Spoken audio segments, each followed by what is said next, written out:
your house in Pictou? Damage to the trees and downspout, that type of stuff, but roof's intact, no windows broken, but no power yet. I'll just text Paul the ID and then I'll introduce Ben here. I can't do two things at once. I'm just not a multitasker tonight. It's late in the day. 816-4765-1682. Good. There you go, Paul. No problem. Thank you. All right. Well, without further ado, it's my pleasure to introduce our private land forest inventory analyst, Ben Gwilliam.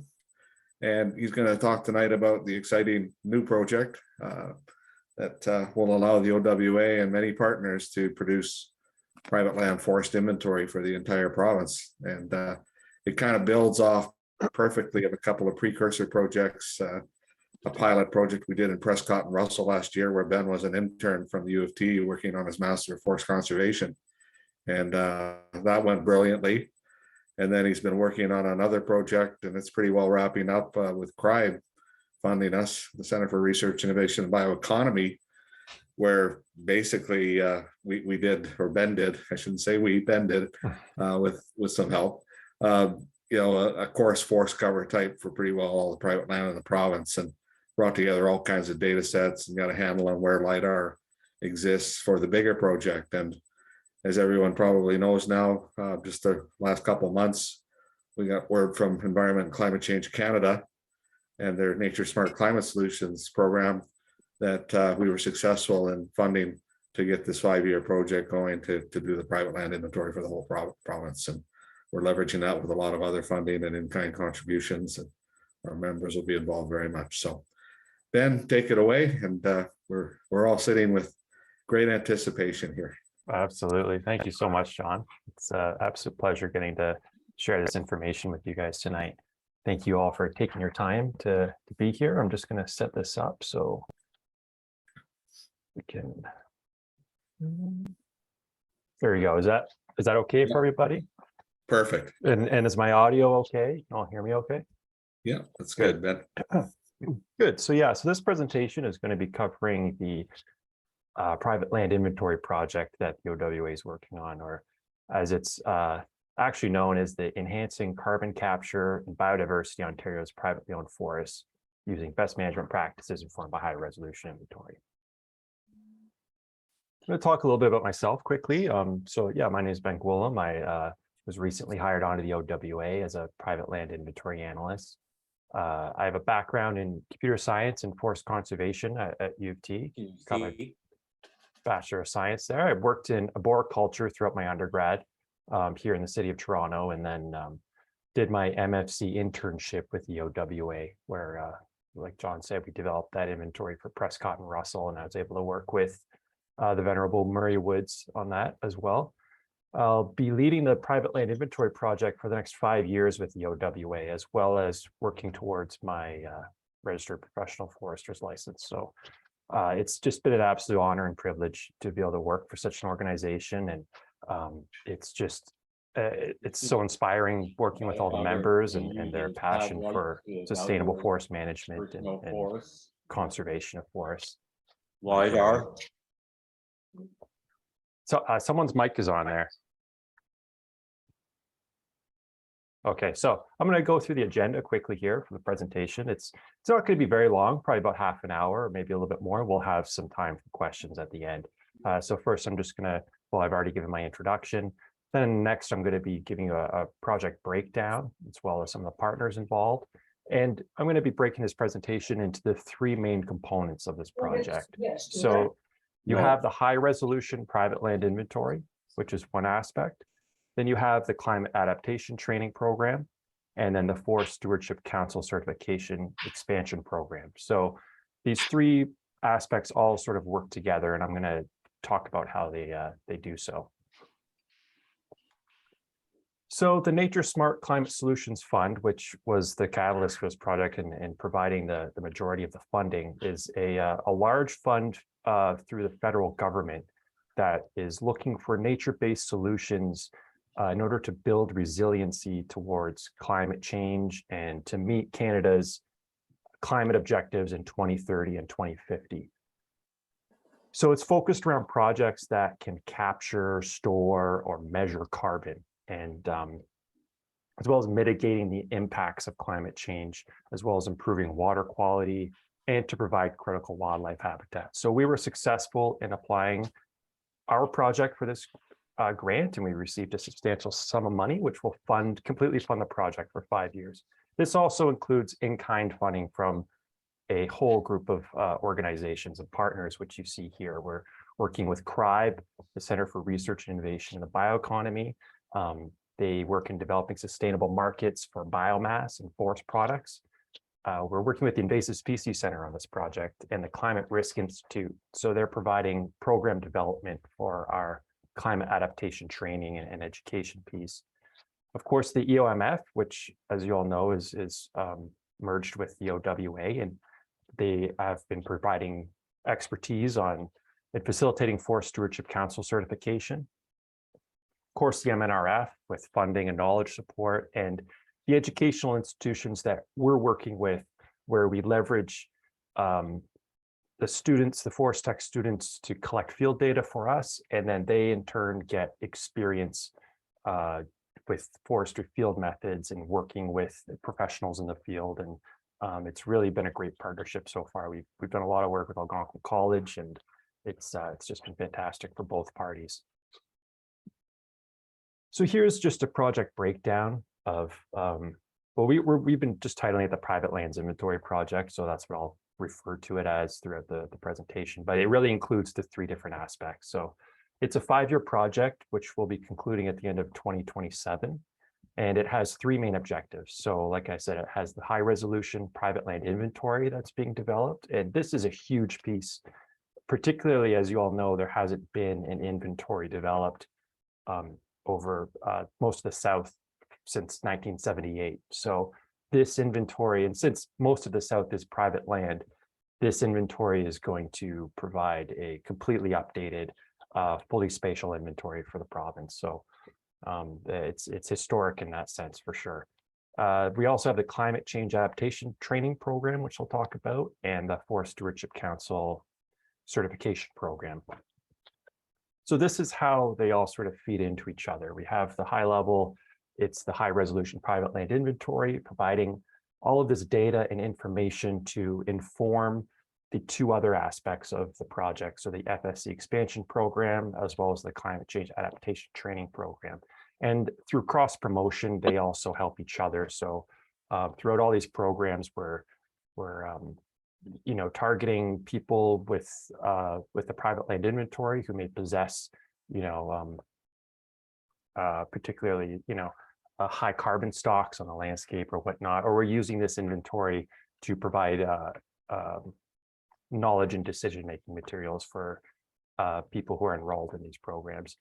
As well, with the arrow going off to the side, you see that the high resolution inventory is going to work for multiple other projects and aspects of private land forestry. So it's going to be used for landowner decision-making and MIF-TIP development, or managed forest tax incentive programs.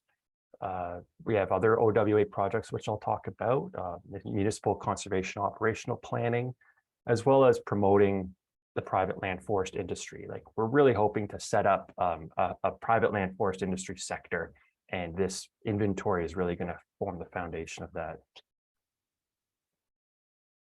So the high resolution private land inventory, which I'll start talking about now, like for this section, I'll move on later. I'll have everything sort of divided for this so you can follow along.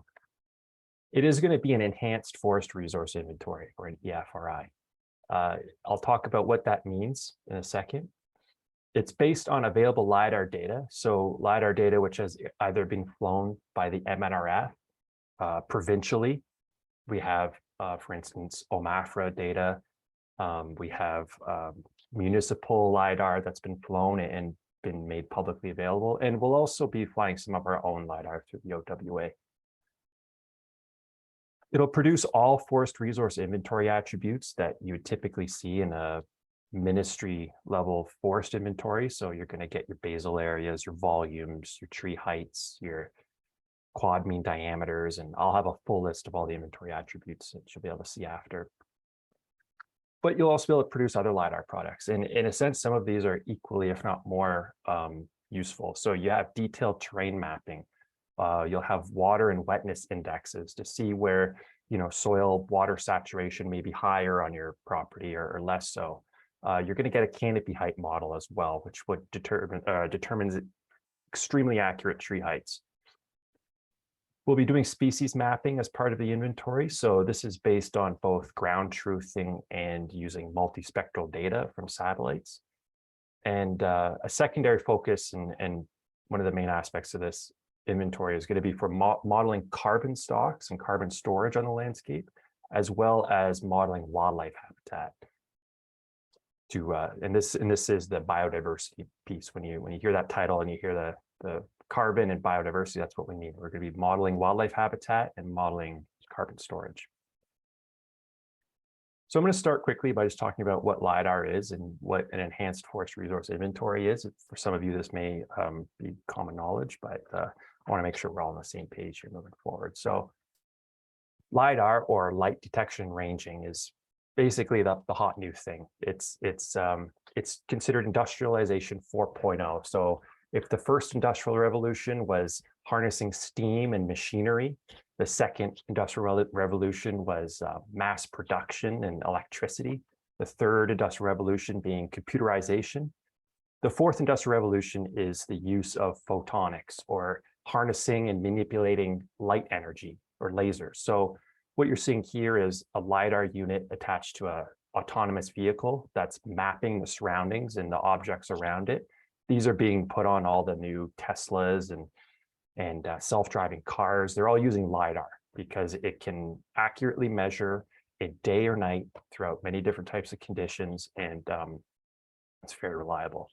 The new iPhones have a LiDAR scanner on the back, and it's used to detect distance for focusing the camera lens, or for doing measurements. If you ever use the Measure app, you can measure in 3 dimensions, and it's using the LiDAR scanner to pick up the distances from the sensor. It's pretty amazing stuff.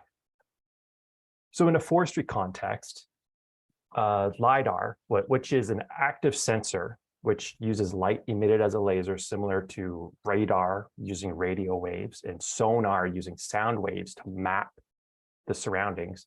LiDAR uses lasers, and it measures the structure of terrain and objects, specifically from an aerial platform, which is used in forestry applications. So it's attached to a drone or an airplane or a helicopter and flown across the entire area to be inventoried. And it shoots a laser down and measures the objects on the ground. It's based off a pretty simple principle, which is the time of flight principle. And it's a method for measuring the distance between a sensor and an object based on the time difference between when that emission of a signal from a sensor, in this sense, the laser shooting from the sensor, bounces off the object on the ground and then returns back to the sensor. And from this, since we know the speed of light and we know the amount of time that has elapsed since the sensor emitted that energy and received that energy, we can use the speed of light multiplied by the time divided by 2, and we get the distance, because we know how far that light has traveled in that time. So what that really just gives you is the distance from the sensor to the ground. You don't have any other information. So what we use are 2 other units of measurement. We have a highly accurate GPS reference station on board the airplane.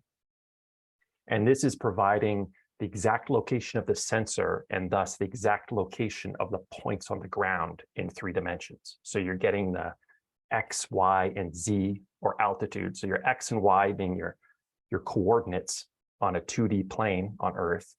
And then you're getting your Z value, which is the height above the ground on that coordinate.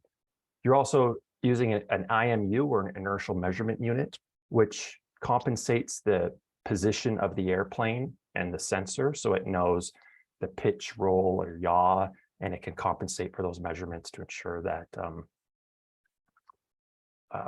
that the angle of the sensor is taken into account.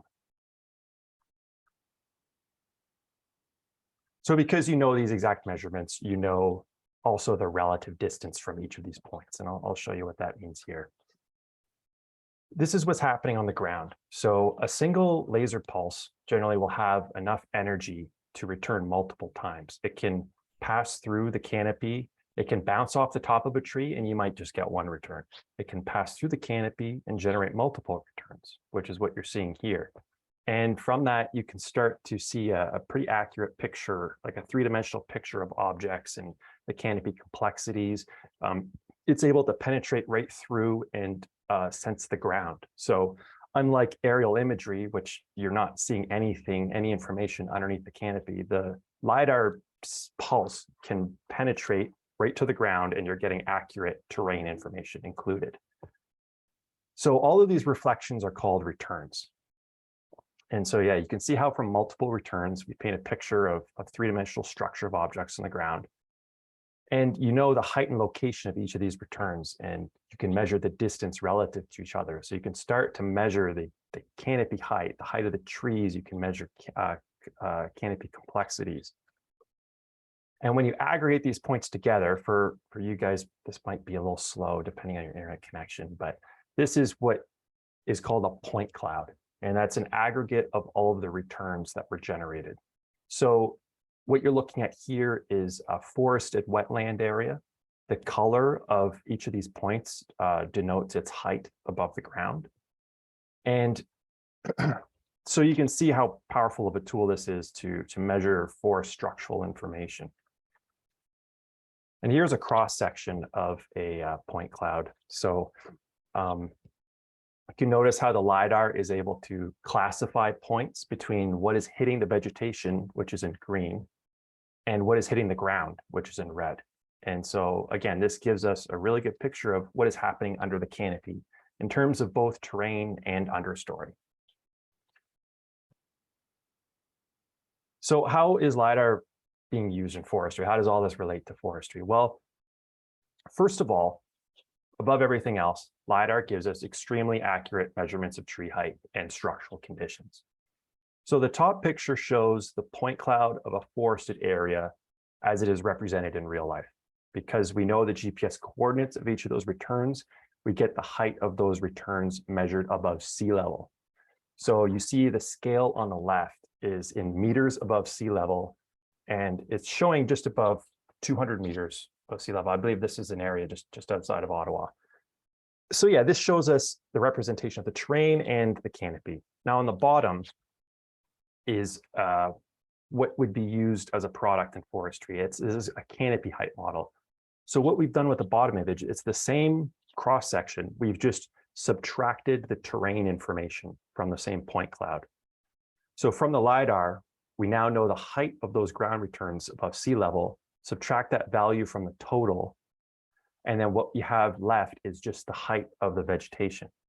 So you see on the scale on the left, which is starting at 0, and it goes to about 42 meters. That's the height of those tree canopies above the ground. And an analysis like this can also provide information on different stand conditions. So from this cross section, you'd be able to see and measure, say, 2-tiered conditions. If you have a shelter wood, you'd be able to see clearly like the overstory canopy as well as the understory, which is coming up underneath, and you'd be able to measure those heights separately. This is the same product, the same canopy height model, which is generated. And I just want to point out that everything I'm presenting to you is something that's going to be is a product that's going to be part of the inventory we're generating. We're able to create all of these products in-house with our own modeling. So these are used by the MNRF and developed by the NRF, but it's also going to be developed by the OWA as part of this project. So this is the top view of that same canopy height model I just showed you. And the same data that I just showed you. So here the colors represent height, with white being taller than black. The really black areas are basically at 0. So you could consider that water. Likely it's water, or it could be some kind of wetland area. The resolution of this image is 50 centimeters, meaning each pixel in this image represents 50 centimeters on the ground. And you can click on any of these pixels in the image and it will give you a value within 2 decimal places representing height above the ground. So you can click on different areas of a single tree's canopy to see the variation in height throughout the canopy. You can measure the width of tree canopies using this, using GIS software. You could zoom right in and use your measure tool and you can measure the canopy width. You can pick out individual trees, as well as measuring the gaps and areas in black where the height is closer to 0. You're measuring the gaps in between those trees. You can filter this data as well by tree height. So I could enter in, all trees above 25 meters, and it would just show the canopy height model where returns were 25 meters or above. That scale down there at the bottom says 107 meters. I think there is a tower, like a cell phone tower that was captured in there. But yeah, it's really a powerful tool if you're looking for, say, veteran trees in the landscape, or you're trying to map wetland areas, or you're looking for canopy gaps, or determining spacing in a plantation or whatnot. So here's a canopy height model that was generated for Prescott and Russell. And you can see we've added property line information. And this is a type of product that we'll be able to provide for landowners. It shows the distribution in tree heights. You can see pretty clearly how a plantation looks versus, say, a natural originated stand. Again, the colors here denote height in meters above the ground. So another product that would be generated from the LiDAR inventory is a digital terrain model. And this is something that's directly measured. Like the canopy height model, these are direct measurements. They're not modeled. It's something that we can get right away once we have the LiDAR data. It doesn't require any ground truthing. We're just getting the direct measurements from the LiDAR. So this type of product measures only from the ground returns. So that image I showed you before, it's only using that last return at the bottom there. And it's getting rid of all the returns above it. So it's removing all the vegetation and structures that are on the landscape. You can see on the left, that's just a very zoomed out image of an area on the Canadian Shield. And then on the right, you can see a color satellite image, and the same image underneath is the digital elevation model for that same area. So you can see, where the road is. You can see some foundation of some structures here. And you can definitely see the terrain and how the terrain changes. So this has been used for detecting culturally significant sites in archaeology. So they'll scan an area of forest, and from underneath that, you can see, an old foundation of a structure, or an old stone wall, or an old stone fence, or whatnot. And so it's been used not just for floodplain mapping, which is its primary purpose, but also for like archaeological or culturally significant sites as well, for locating those under the canopy, because this can penetrate the forest canopy. You can remove all that vegetation and you can see what's happening underneath. It can also be used for predicted water courses. This uses the digital elevation model to predict the flow of water throughout an area of terrain. This is a layer that you can access from Land Information Ontario. So they do have a predicted water courses publicly available that anybody can download. However, with our data, we'll be using the most up-to-date LiDAR information. So some of those predicted water streams could be from, decades ago, whereas this is going to be using the most recent LiDAR data that's in your area. And we can also produce this or model it over a smaller area. So we can tailor this to your property size. And basically it's just predicting based on the terrain where the most likely water accumulations are going to be, where the streams, whether they're ephemeral streams or first or second order primary streams, you'll be able to pick out where it's most likely going to occurring on your landscape. You're also going to have a hillshade model as part of the LiDAR data. So from this, you could determine light regimes present across the landscape. Basically, it's showing you where the light would fall given the elevation of the terrain and its location on Earth relative to the sun. So it takes into account the slope and aspect of terrain features, And from it gives decision-making capability for determining, say, suitable locations for certain species who may favor more sunlight or less sunlight. Again, this is something that can be produced and modeled in-house by the OWA as part of this project. Here is a product showing the slope in degrees. So on the left, that scale is from 0 to 48 degrees slope. And this is an area of the Canadian Shield just outside of Petawawa. And typical shield topography you can see, but what this is really useful for would be for road planning on your property. So if you're planning a road and you want to avoid a steep slope, or you want to create switchbacks, you can refer to this layer, and it shows you the slope of that particular terrain in degrees. It's also good to use for planting. If you want to look for areas to avoid soil erosion, where you want to establish some vegetation where it's likely that it's very steep, so the water may wash away all that soil. So you want to put something there, or maybe you want to avoid those areas for planting. Then this layer would be able to provide that information for you. As well, you get a topographic wetness index. So this is an index, it's sort of an abstract number, but basically the lower the number, the drier the soil is likely to be. The higher the number, the wetter the soil is likely to be. And it's just based off the terrain and how water may flow throughout that terrain, and where it may accumulate and stay and where it may not. And again, the OWA will be able to model this and produce it in-house. So it's a really great tool for being able to predict areas where the soil is going to be very wet on your property, or where it's going to be dry, and determining what species are going to be more suitable for those locations. Another product from the inventory is the contours that we can produce for someone's property. So it uses the LiDAR data. It's extremely accurate, and it gives you a nice looking map, which is going to be able to inform MIFTIP plans, or maybe you're just interested in doing some development, or just interested in how your terrain looks for topography. So this is something the OWA is going to be able to produce in-house as well. And what I've talked about so far are the direct products from LiDAR data. And that's pretty much the canopy height model, measuring the height of trees, as well as all of your terrain products from the digital elevation model. And these are differentiated from the indirect products from LiDAR, which aren't taken directly from the LiDAR data, but are instead modeled using the LiDAR data to make predictions about features on the ground. And these products require ground truthing. And they would include your basic inventory attributes and whatnot, which I'm going to talk about here.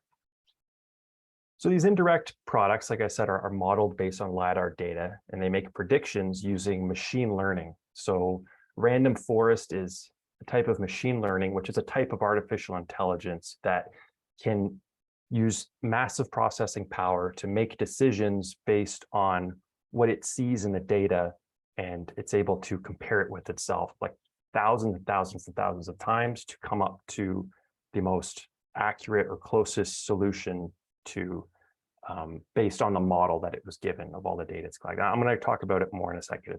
I'm not doing it justice, but basically what you're doing is you're predicting the inventory attributes such as basal area, volumes, biomass. You can do canopy complexity, you can do quad mean diameter, the list goes on.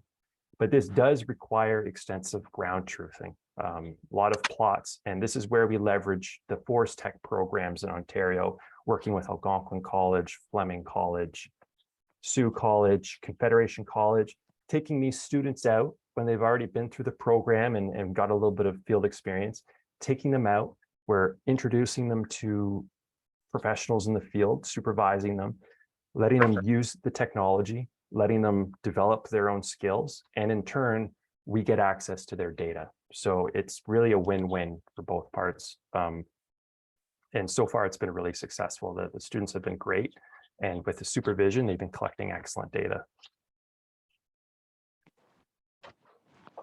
So how do you produce the inventory attributes from LiDAR? You go through ground truthing, and you're looking at, for an area for a county, the size of a county is about 100 to 200 plots. For Prescott and Russell, which is about 2,000 square kilometers, we did about 190 plots in total. in that area. Each plot that's being measured is a fixed area, 400 meter square plot. And in these plots, we're measuring tree heights, ideally all of the tree heights. We're getting diameters from all the species and crown height. And we're measuring both live and dead trees. We measure all trees over 7 centimeters DBH, and then within a small tree plot, we're measuring everything from 2.5 centimeters and above. So we're able to measure inventory attributes from 2.5 centimeters up to and well beyond 7 centimeters. So we're getting that full range of diameters within a plot.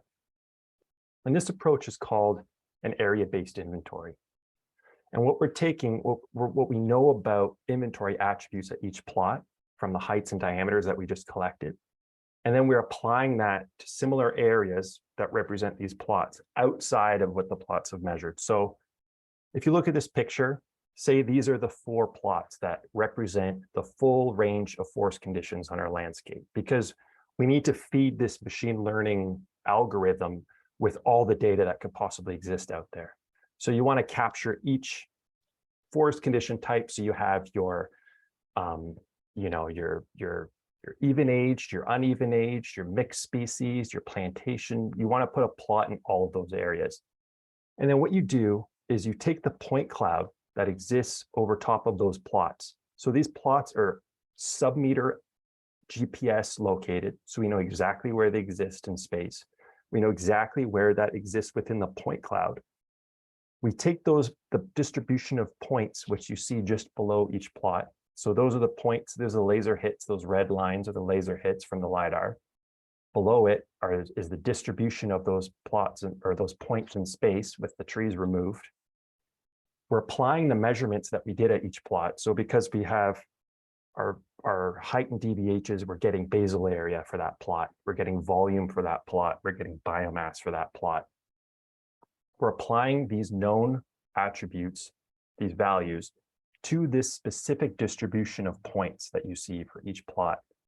And because it knows what that distribution means in terms of basal area and volume, it can then go out and find similar areas in the landscape that have similar point distributions and predict what that might mean in terms of basal area, what that might mean in terms of volume. So it's only as good as your ground truthing data. If you're not capturing that full range of forest conditions, then the areas that you're not capturing are not going to be modeled correctly. Like they're going to be underestimated, overestimated, or just completely out there. It's so important to be able to capture that full range, that full distribution, which is why you need so many plots.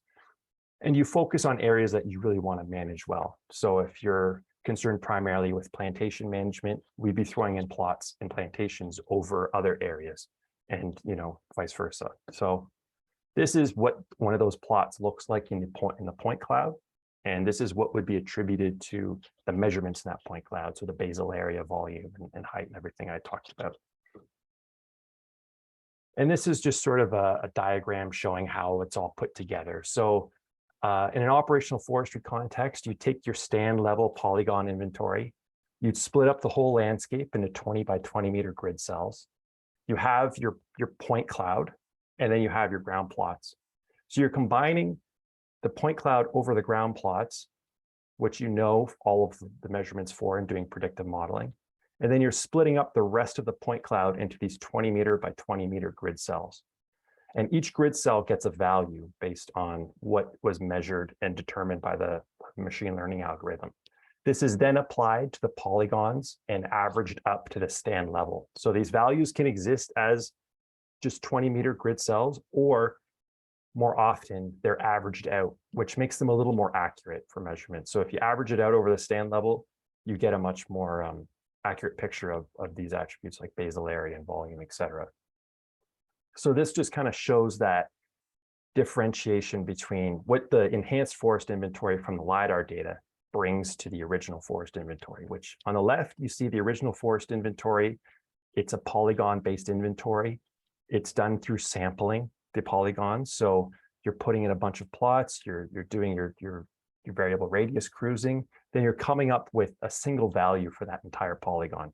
So in this sense, it's measurable volume at 423 meters cubed. On the right is the enhanced forest inventory, which is informed by LiDAR data.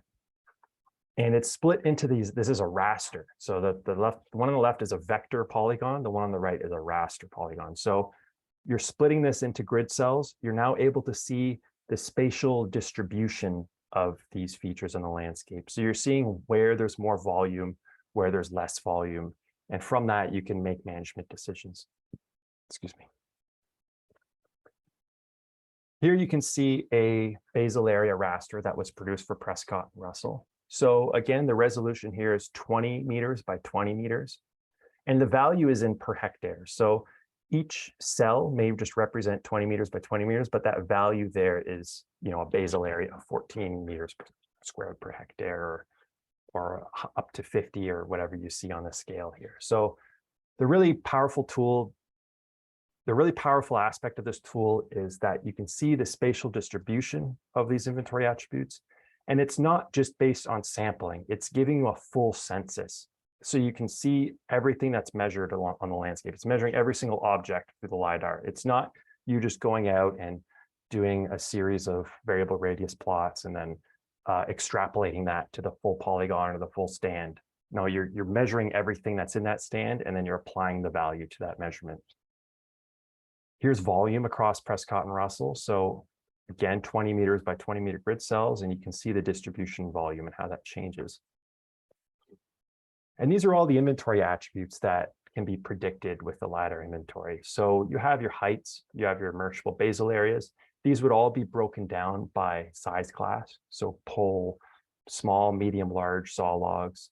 You have your quad mean diameter, your V-bars. Importantly, you have emergeable above ground biomass. So this is what we will be using to measure carbon sequestration, is the measurements for above ground biomass, and doing calculations based on carbon content for certain species. And then you have your stems per hectare, so we can determine stocking. And then you have your density measurements, so your canopy density measurements, measuring your understory density. And this informs the avian and mammal habitat piece that we're using to promote biodiversity. So I'll talk about this a little more in a second, but basically from these density measurements, you could determine ideal or most suitable habitat for certain species based on their requirements. So you may be wondering at this point how accurate LiDAR data really is. So a few studies here that, showcasing that. So Hummel, the study by Hummel et al. Found that stand level inventory information derived from LiDAR data for a forested area in Oregon was comparable to that collected from a thorough cruise done with variable radius plot sampling. So it's doing as good of a job as we would be going out and doing an extensive cruise. So, I mean, that alone, there's so much less effort involved in being able to cruise stands that are inaccessible, or you really get a full picture of the landscape. It's not just of the stands you've gone out and cruised for, right? You're getting everything all at once. So it's a full census. Here's a study by Woods et al., which was done in Ontario's boreal forest. And they found that LiDAR derived attributes such as top height, average height, basal area, volume, biomass can be accurately predicted with less than 20% error between the predictions and the actual measured value. So that means what the value the LiDAR was giving was at most 20% off what the actual value would be that they went out and measured afterwards. And several other studies have shown the accuracy of LiDAR to outperform other methods such as photogrammetry and digital image acquisition for the development of digital terrain models. You have tree height, where LiDAR is outperforming these methods, watershed modeling and predicting streams. So overall, LiDAR has been able to predict tree heights to within sub-meter accuracy and basal area and volumes comparable to extensive variable radius sampling. And again, that benefit, though, is that you are not just sampling and then extrapolating. You're getting a full, complete census of all objects or trees within the inventory area, and also determining their spatial distribution. What we do also afterwards, after the inventory is produced, we go in and do validation. So we ensure we measure how accurate the LiDAR data is and how accurate that LiDAR inventory is. So here is the validation we did for Prescott and Russell. And what you see here are the cruising summary done and then the LiDAR summary. And overall, it has a root mean squared error of 8%. And what that means is that the most inaccurate measurement was only 8% off the actual value. And that's measured in the value. So it would have, for basal area, it was 8% higher or lower than it was. Or actually, it would be lower because these were under predicting. So it was only 8% off what the actual measured value would have been, which is incredible. However, there are some stands which may not have been accurately modeled. You can see down here at the bottom is compartment 210, which is a hardwood compartment that was cruised at 34.2 for basal area, but the LiDAR was predicting 25.6. And that's off by 10% or 3.6 meters squared per hectare, which is significant. And what was, sorry, that is RMSE. So what actually happened here was there was a bunch of multi-stemmed red maple in this particular compartment, and we hadn't sampled that well enough to be able to model it. So, you know, it was causing a difference in the BA predictions, causing problems, and our calibration plot data did not capture those conditions correctly. So it's not always perfect. You know, there's always areas to improve, but of course, you can see from the measurements above how close. In some cases, it was bang on to the actual measurement. So again, yeah, it just really highlights how accurate the LiDAR is, and employing this across the landscape. It really beats having to go out there and sample all on your own.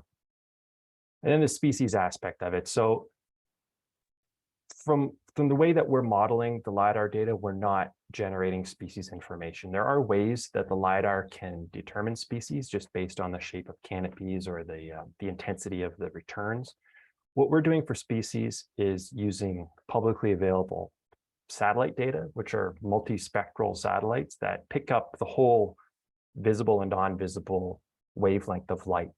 And it's doing this on a 10 meter by 10 meter grid cell area. So this is an area smaller than a parking space, and it's picking up the reflectance values for each of these grid cells. And each of these reflectance values are attributed to a species type. So each species reflects light differently in different colors. And what we can do is feed this information into a machine learning algorithm that then identifies species, mostly species groups. So we're really good at differentiating hardwood and conifer, a little bit less so the intolerant hardwoods and the tolerant hardwoods. And we can determine spruce and pine. We're also leveraging this data with the National Forest Inventory database, which uses a similar methodology and publishes all this information online. And there are hundreds of plots in Ontario which have predicted species across the landscape. But this provides, and those are at 250 meter grid cells. So this provides a much higher resolution for species for our purposes. And you can see here the results of a species analysis. So you can see it's differentiated pine dominated from spruce dominated stands, as well as deciduous dominated stands. So it gives you this output over the landscape. It's fully spatial, and it'll just be a layer that we attach on top of the other rasters. And you can see the distribution of species. So we're leveraging the private lands EFRI in a few different ways that don't apply directly to this project, but to other aspects. So we're producing inventory attributes that can be used by landowners and forest professionals. So we really want to promote forest industry on private land in the province. And we can do that by finding areas of high value or areas that may be in need of thinning, and providing this information to landowners and forest professionals to make decisions. We're also measuring carbon storage on a landscape or property. We're finding target priority areas where there may be high carbon storage. And with consecutive measurements that we fly LiDAR each year over a certain area, we can stack up these measurements, and it gives us information on carbon flux, or the movement of carbon throughout this area of the landscape. So is it storing carbon? Is it losing carbon? And we'll be able to see that through the changes from each measurement each year. We're determining where suitable habitat exists for avian species. So from those canopy densities, we're going to be able to see where areas with very dense canopy or less dense, and we can then attribute that to certain species that prefer those habitat types. And you'll be able to spatially see that across the landscape. Where do these dense canopies exist? Where do these non-dense canopies exist? Apply the species information, and then you can get ideal suitable habitats for avians that may be in need of protection or may be in need of some management. You'll be able to also determine thermal cover for moose or deer through seeing how high up the canopy is. Can it capture the heat that they need throughout the winter to take shelter? Is there too dense of an understory for movement for deer or moose? Does it require thinning? All of this is part of the biodiversity piece for this project. So the LiDAR would be able to form all these aspects of that. You get terrain and forest information that can support MIFTIP. So you're going to get better maps from that. You're going to get better stand information and a good base inventory to start from before you can start your MIFTIP. You can see what's out there on your landscape in terms of basal areas and volumes, et cetera, and species.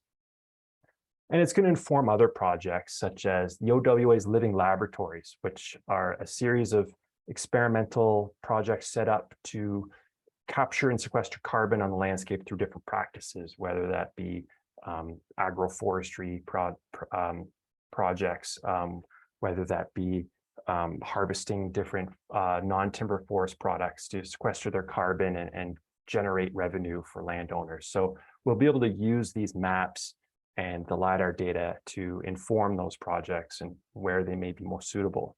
We have our CLT production project. So using the LiDAR data, we'll be able to find red pine plantations that may be in need of thinning that could support timber production for the cross-laminated timber project that's currently being run through the OWA. We'll be able to inform maple syrup production through the ideal locations for sugar maple species. So we'll be able to use the slope and aspect, light regimes, the wetness index to determine suitable candidate locations where we can expand maple syrup production, maybe areas where there already is maple syrup production, and we can see, do these areas need management? Are they overstocked or understocked? We can identify rare forest conditions on the landscape, so we can find areas where butternut may be more likely to habitate. So we could find, maybe like lowland areas where there could be butternut out there. We can highlight those areas and then, go out and determine if it's there or not. It'll just target those areas for conservation, as well as suitable planting sites on the landscape for species like chestnut and other species of interest. So the LiDAR is really going to be able to form a lot of tangentially related things, not just the things within this project itself. And where are we going to be leveraging this data? So what you're looking at here is all LiDAR data that was captured within the last 5 years. And this is all publicly available. This is just the south of the province. So we look for at least 5-year-old LiDAR data, because anything older than that, it's unlikely you're going to be able to produce an accurate inventory from it. So 2017 is about as old as we'll get, and that's a significant amount of the LiDAR that's in the south. So you have the whole Lake Erie watershed, which was flown in 2017, 2018. You have the area over Peterborough and Kawarthas that was flown in 2017. What's not shown is the far east of the province. There's full coverage there, and that's the target of our first inventory, where we're producing over the jurisdiction of South Nation Conservation. So that will be done. We'll likely do a few other inventories in that area and move on to likely the oldest inventories or the oldest LiDAR data first, to get that done before it expires, and then moving on. You can see Hamilton Niagara has very recent LiDAR data, 2021 and 2022. Same with Ottawa River and Ottawa Valley has very recent LiDAR data. So there's very good coverage throughout the province, and they're always flying more through municipalities or conservation agencies. There's going to continually be this data set updated and added to. In the north, we're going to be leveraging the LiDAR that's being flown by the Ministry of Natural Resources. So they're basically going to be covering the entire area of the operations. So this is all the managed Crown land forest area in the province. And all of this LiDAR data is flown within the scope of the project. So this will all be produced by 2027. And they do all of the ground truthing for us. They do all of the modeling. And what we'll do is we'll come in, we'll be able to clip that data to only private land. So they fly the entire management unit, whether it's crown land or private land, and do modeling across the whole thing. So they don't use that private land information. We can use that, we go in, we clip it out, and then we can produce all those same products that I just talked about, as well as all the inventory information from this MNRF data. And you can see almost most of the entire province will be flown by 2027. So the other piece for this project is the climate adaptation training. And this is where the best management practices come into play here. So it's through a partnership with the Climate Risk Institute, which is a nonprofit organization that advances practices in delivering services related to climate change risk assessment and planning. So this has mostly been done for urban planners and engineers in urban environments. So it tells them how to design and build buildings and urban landscapes which are resilient to climate change. And forestry now is sort of adopting these practices, and they're developing specific practices for forest management. So it's training forest owners, forest managers, practitioners to adapt their forest to climate change. And when I say that, I mean ways in which silviculture and management can promote resiliency. So species you're planting, how you're planting them, where you're planting them, et cetera.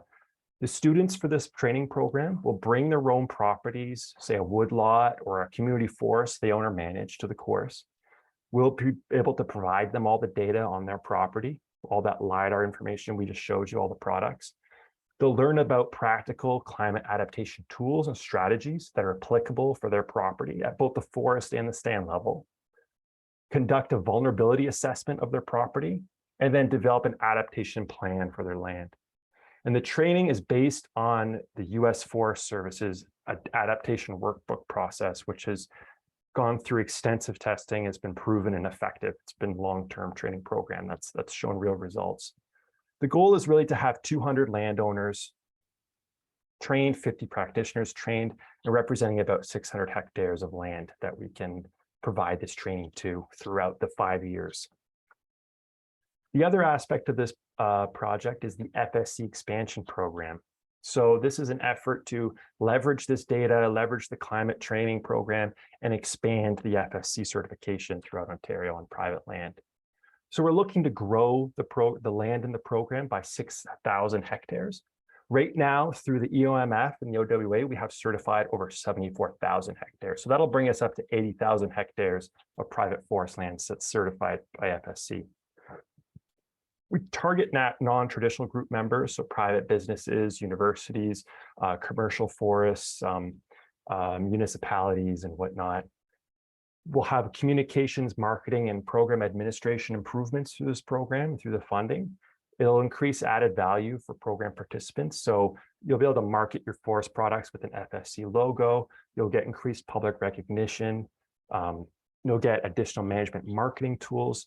The city of Oakville has their full FSC certification, and it just looks really good from a PR perspective to say that your forests are certified.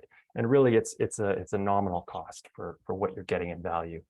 We're also going to be piloting for the first time in Canada the FSC ecosystem services procedure as part of this program. So what it does is it verifies and quantifies ecosystem services. So, you know, water filtration or habitat or wildlife habitat or carbon sequestration or clean air, and it's giving a value to that. So what you'll be able to do is generate credits in the future based on these ecosystem services that your land is producing. So we'll be measuring this based on the area of forest cover restored, or the tons of annual carbon sequestered, or the length of recreational trails built, which provide these ecosystem services for both people and wildlife and the ecosystem itself.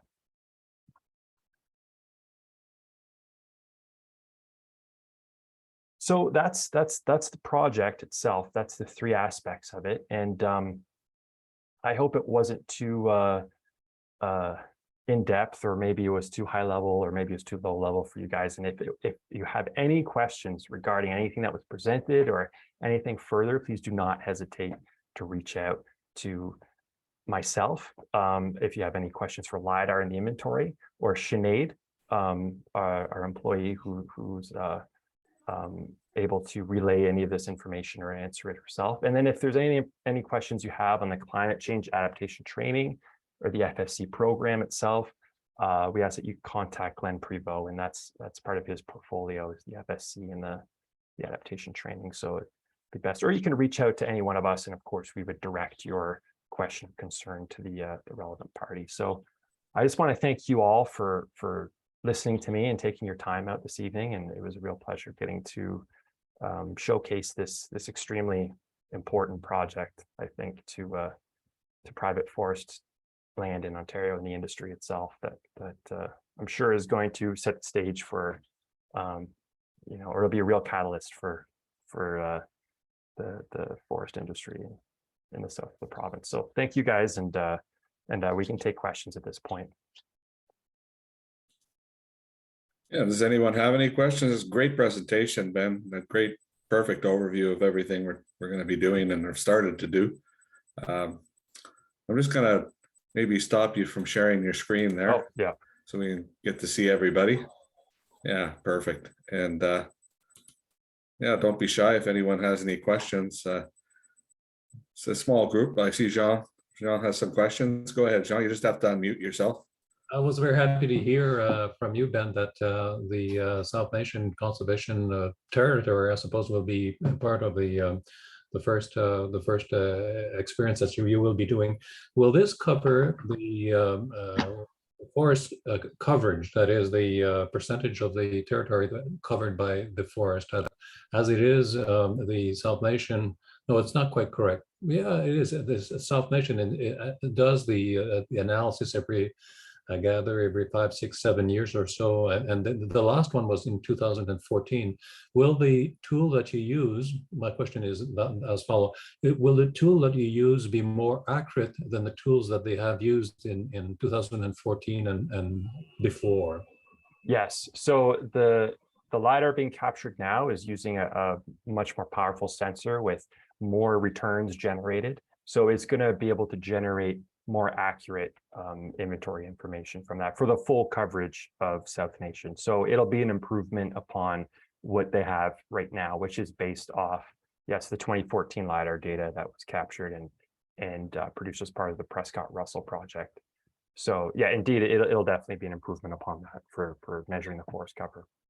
And as a result, will that create difficulties in interpretation in terms of the loss of forest cover? I'd like to see an increase in forest cover, but the reality is probably going to be a significant loss. But will there be some issues about interpretation from whatever 24.6% is the 2014 to whatever it will be? People will potentially say, well, you're using a more accurate tool, and therefore it's cannot be compared fairly to the previous coverage. It may be more accurate, but in terms of measuring forest cover, it'll be comparable to the 2014 data, and you'll be able to directly overlay these data sets on top of each other, and you'll be able to detect exactly where there's been change just based on the change in height that's being measured. So yeah, it's going to be an excellent tool to determine forest cover and forest cover change, because we have those multiple data sets. And as there's more acquisitions happening later on, maybe years or decades down the road, we'll have this data set itself as a benchmark for the entire province. And of course, areas like South Nation will have benchmarks going back to 2014 or earlier from LiDAR data. And okay, yeah, they'll be directly comparable, even though there's more accuracy based on the density of points being generated. It's still, the 2014 is still comparable as far as just forest cover information as the 2021 data that's being captured now. Okay, thank you. If I could just interject on that, the 2014 was done through aerial photography, and it was done by multiple users who did not have training in computing aerial photography. So this goes a lot further than that, and I think it'll be amazing what people are going to find. Mm-hmm. I guess one question I have, I think you answered a long time back. How are we going, you say we're going to be working with the invasive species people. how are we going to measure forest loss, let's say, due to emerald ash borer or, other diseases within the forest? Is that going to have to be determined through ground truthing, or can LiDAR actually put that out and subtract it, let's say, from a calculation of forest cover? It would be tough to get the resolution because there are 20-meter grid cells. So if you have that species information, or if we're able to accurately predict, ash from other broadleaf species, then yeah, you'll be able to see the change if the data set, the previous data set, because you said it was done by aerial photography. I was under the impression that part of the UCPR acquisition was there's some LiDAR in South Nation as well. But no, the 2014 was actually the done canopy cover through one, aerial okay. photography. All we were looking at was whether it was conifer, hardwood, or whether there's still fence rows or hedgerows left, and we were calculating the loss from 2006. So it was a very general interpretation, and Right, it okay. was just very broad scale.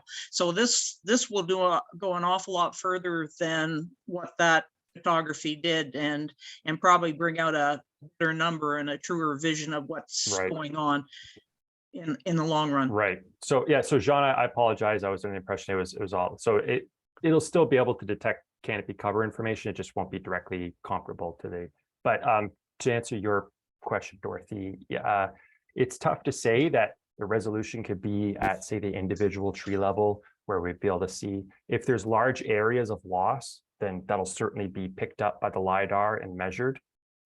As far as individual tree loss goes, this isn't that type of inventory that we'll be doing. There are inventories around individual trees, and they use those mostly in like urban areas and whatnot, but that's not within the purview of this project. So as far as loss to emerald ash borer, that'll be tough. It'll be a lot of ground truthing that'll be involved if we get that species information where ash is on the landscape, for sure, not just based on predictions. Then indeed we could definitely go in and measure the loss based on previous data sets.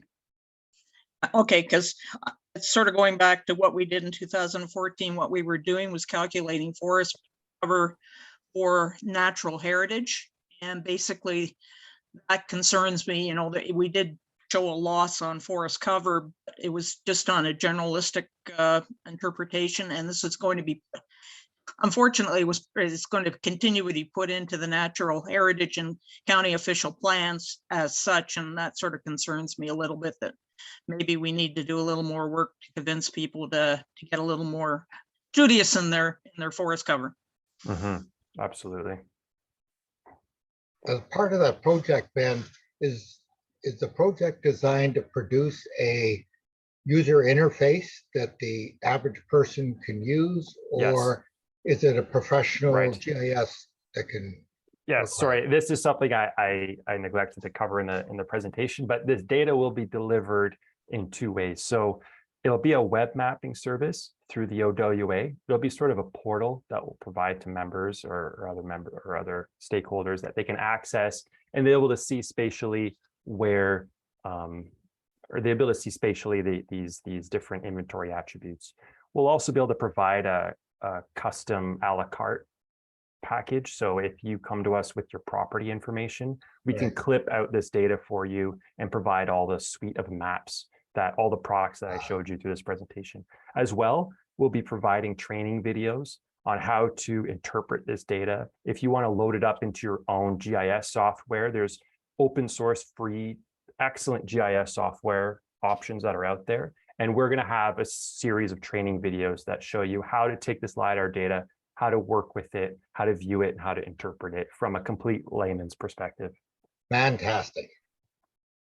Yeah, it's a big obstacle. A lot of this data is very dense, and it's very like the terrain wetness index or something like that. You'd look at that, you wouldn't even know what the heck's going on. So no, part of this is breaking down those barriers to being able to use this data for your own decision making, and not have, your ability to use computers or GIS software be an impediment to that.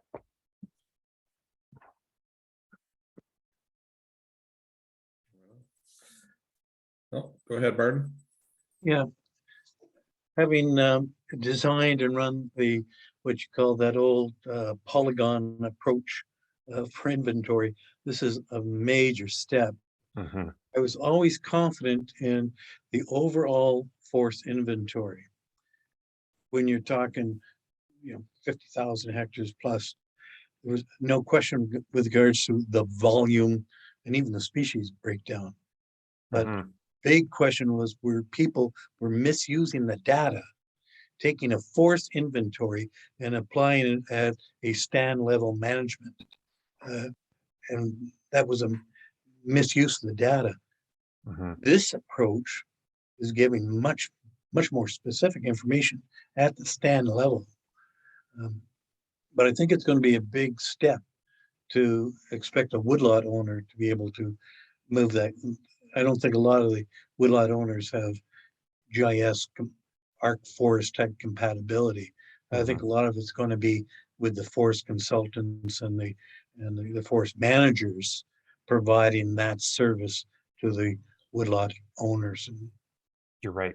Absolutely. That'll be an important step for having these professionals out there to interpret this for the landowner. And as much as we can provide open access solutions or training videos, it will be difficult for certain people to access this data. And yeah, in that case, yeah, we would want professionals to be able to also access this data and provide it for their clients. And you're right. It's this stuff averaged out over a stand level is very accurate, just like you were talking about, or at the landscape level, whereas this is more accurate at the stand level. And this is also accurate at the plot level. So you're looking at 20 meter by 20 meter grid cells, and you'll be able to see what that BA is for that specific small area, right? So just a very powerful tool to see spatially where this stuff exists in the landscape. And Do you have a quality control program with regards to verifying the student data accuracy? Is there a quality checking? so yeah, so we use the MNRF. Well, we will be using the MNRF app.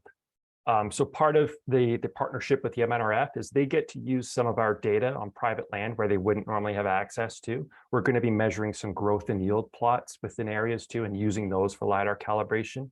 And with their app, it basically flags or does quality control for us, where it's going to determine based on the diameter and height you measured, is that realistic? Naturally, is this biologically realistic? If you're measuring a 40 meter tall tree that's at a DPH of 8 centimeters, it's going to flag that and it's going to completely, disregard it. We're also going to be supervising these students out there. So we basically take the cream of the crop that there is for these forest tech programs. We pair them up with more experienced supervisors or students, and then we ensure that the data collection process is done properly, because it's so important that we do this right the first time, because we can't always go back after the LiDAR data has been captured. It gets too old at some point, right? So yeah, there's certainly quality control measures in place.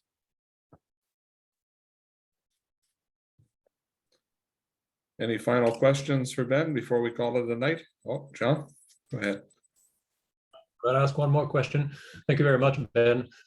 As you may know, we have been working pretty hard in Eastern Ontario to find out the surface area that was damaged by the Rachel storm of May 21st. And thanks a lot for the work that you've done with the photo satellite. But what we have found, we wanted to compare field work, and what we found is that the photo satellite was of there was some accuracy, but they certainly did not pick up some of the smaller area of damaged forest. So we actually have done an inventory, and actually we would, if we want to use the photo satellite, we probably have to double the surface area that were provided by the photo satellite. And the other thing that we noticed, and of course foresters have noticed, is that trees that were damaged, slightly damaged, that is the root system was damaged, that is not probably impossible to detect with even very accurate tools that you just described.